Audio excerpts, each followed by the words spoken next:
have them here. They have a warehouse full of stuff like that, brand new stuff, but, I guess they want to make as big as uncomfortable as possible, thinking that that's some form of a deterrent to keep people from wanting to go to ASA. And there's no such thing as a deterrent to keep an inmate from ASA with all the things that goes on in the general population. Mm-hmm. So, when they come by and check these inmates and ask them, do they want to change laundry or linen, all the inmate have to do is say, no, I'm cool. Oh, I'm okay. good. Uh-huh. But the officers are looking. They look right into the cell, Mm-hmm. and you can see. You can see they're not cool. Right? Yeah. They actually need.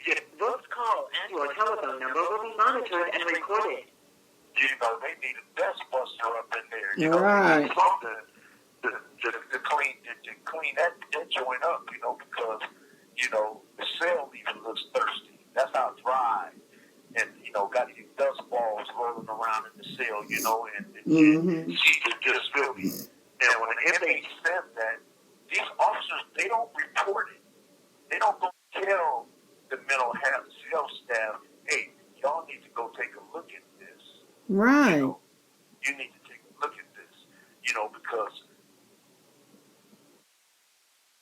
it's unhealthy. Yeah. And it's even unhealthy. It's even unhealthy for you working there. You know what I'm saying? Because if all that is going on and you're there 8 hours, and you're in that environment also, that's unhealthy for everybody breathing that. So, yeah. That's right. Breathing and filth.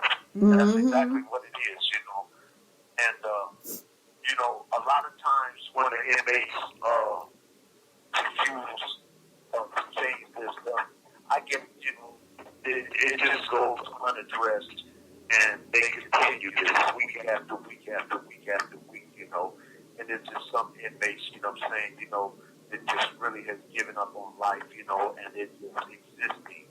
They're being warehoused back here, in prison, playing God up in these classifications, like they're really situation, and designating, to different areas. See, the mental health is classified as triple CMS, which is correctional case clinical mental health system or something like that. And then you have EOPs, which are enhanced outpatients.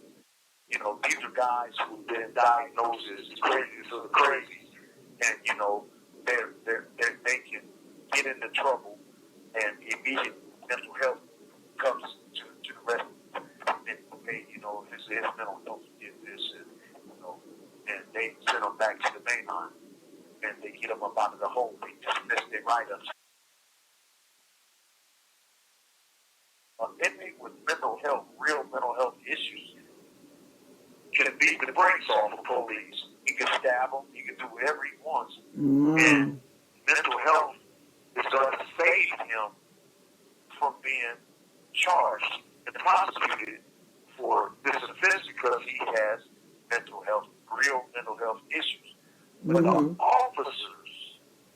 officers don't care nothing about that. They want payback. See, because this is their whole thing. They are going to find a way to get retribution. This is what they do. They get inmates back here, suicidal. He got a razor blade and he about to cut himself. Instead of them taking the necessary precautions to go in there and distract the inmate, they go in then to get theirs in. They beat all day, while nobody gets this. So, they're not, they can't be seen, but all you hear is the ruffling and the rumbling and hollering, recess day, and the inmates are like, I can't breathe. I can't breathe. And the officers be yelling, stop resisting, but this is them administering their ass whooping. This is what they do, and going back to these issues where one issue can impact another issue. And the cleanliness and the linen exchange, this is just one of many things that some inmates, you got some pretty sane inmates with mental health issues, and they can't help it because depression, post-traumatic stress disorders, suicidal ideations, all these things are real. They're very, very real. But they're treated like they're not diseases. They're treated like they're just weak. That can be. This call and your telephone number will be monitored and recorded. And if the inmate doesn't, then they're going to deal with you. You know, it's a very ugly sight, you know what I'm saying? It's a very ugly sight. And it's a reflection on the warden because the warden has the ability to, school his watch commander on how to furnish and replace and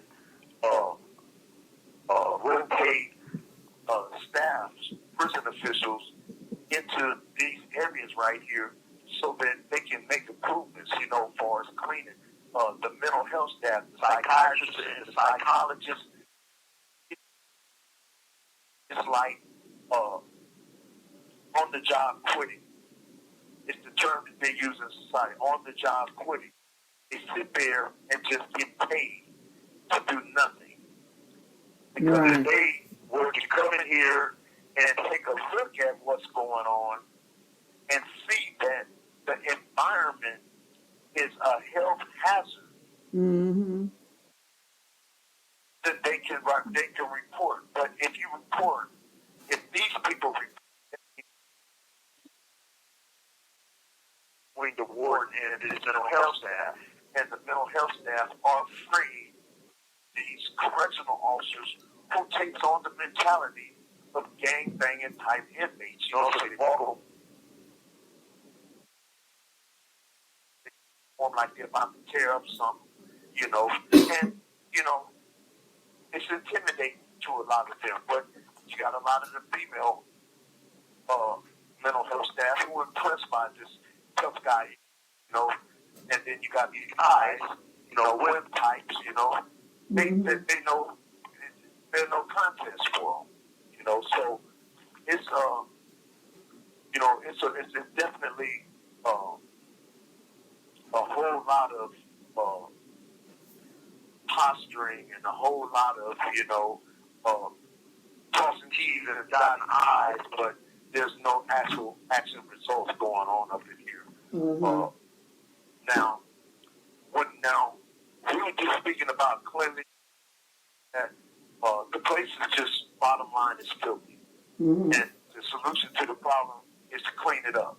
That's the solution. They need to have staff back here equipped to clean this. Another issue is the food. Inmates are not receiving hot meals. Inmates sit out there in the center corridor and make all these trays up at one time, and they put on these long tables. These are like long tables with wheels on them, and the lower shelf is ankle high. So they're putting food trays down on the bottom corridors, and they don't never sweep them off the floor. This dust fragment, just from every step that the officer takes, dust fragments, you know, you may not be able to see these particles, but you can best believe that it's almost like serving the food tray off the floor. Wow. And these carts that they have, food service is preparing these meals out there, one staff member, while the prison officials are stacking these trays on these steam tables, these little tables on stainless steel tables on wheels. And they see the end they see that this is, unclean. They know that they have no business letting those officers pass the food out on these carts, but they don't say it. Because as long as they got a food staff member back here, they can say, well, food services is handling the feeding. But that's not true. You're handling food. It's clear. Mm-hmm. All inmates who receive job assignments to work in the kitchen must be food service cleared. They have to go through medical and through a process in order to be cleared to handle food. And these staffs are not subject to the same process. So they just come on work, and they just start handling our food. And the food trays that are being made, breakfast and dinner trays that are being made out there. They food service staffs, they come back here. You have 60 seconds remaining. Utensils and thermometers and all that, and they check the temperature of the food while they're out there in the hot pans.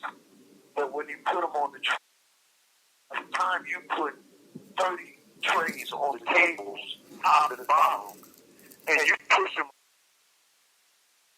it has 12 cells apiece.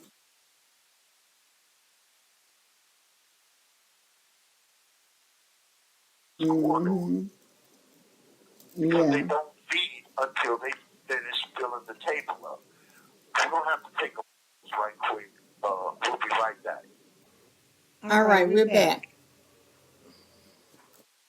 Okay, as I was saying, by the time these trays are stacked on these tables, they've been sitting out in the center by 6, let's say 40 trays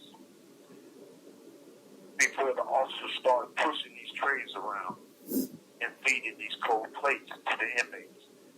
Inmates are not turning this food down because they're hungry anyway. They're hungry, yeah. You can only spend $60 a canteen unless you're NDS, non-disciplinary status. If you're disciplinary been cleared up, then you can spend $180 back here. But that's very few people. So inmates, they eat cold food, and a lot of them are unable to articulate grievances. Staff who go through the mail here, who intercept grievances before they go to the appeals office, and they take the grievance, read it, and then they go run to the inmate cell. And because these are inmates who are not educated, an educated inmate would say, "Hey, what are you doing with my grievance? I sent that to the grievance office." They say, "Oh no, well, we just wanted to see what was going on with you, but you're not supposed to be intercepting my mail Right. and reading it. You're not supposed to be doing that." So, uneducated inmate will sit up and discuss the matter with these officers back here who are trying to interfere and impede the grievance process so that they don't have to answer to these issues. So there's a real form of corruption going on back here that is been normalized to the point where if you have the warden who's non-compliant to the rules and the regulations, of course, he's promoting to his subordinates that it's okay not to comply with the rules, just get the job done. This is their whole methodology behind it all. Just get the job done and make me look good, Don't make me look bad, So, this food service issue is not being addressed because, like, on the general population, there was a problem. They were trying to do the same thing. They were trying to push the hot carts because they don't feed in the dining rooms for reasons unexplained. But they push these hot carts